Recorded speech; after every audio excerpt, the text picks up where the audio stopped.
Here is the Toyota Corolla. Before we get started though, let me give a quick shout out to Naya Motors Inc. for letting us use the car today to film the videos. They are a used car dealer here in Ottawa, Canada. Check out the link in description for their entire inventory. Now let's go ahead and get started. Now this child lock feature is only on the rear doors, not on the front doors, right? So go ahead and open up the left side door, and right over there, there's a switch. All we have to do is push the switch down to activate the feature, just like it states on the sticker over there. So push it down and now the feature is activated. Even while the child door lock feature is activated, I can still open it from outside. However, I should not be able to open it from inside. So let's see what happens now. See, no matter what I do, I cannot open. But guess what? We only activate the feature on the left side door, so I'm gonna get out from the right side door.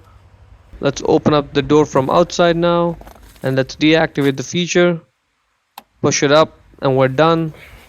I can still open the door from outside, and now when I get in there, and now I should also be able to open the door from inside now. Yep, and I can.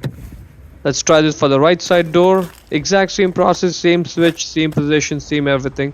Just push the switch down to activate the feature, and now the feature is activated. Again, I can still open the door from outside, and when I get in there, I should not be able to open the door.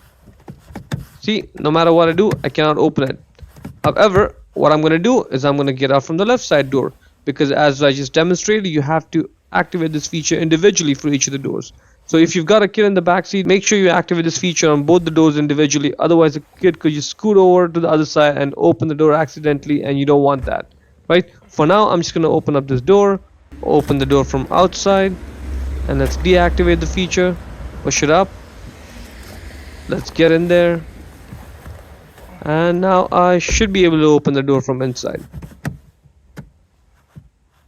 Let's try, and yes I can. That's it. Hope you found the video useful.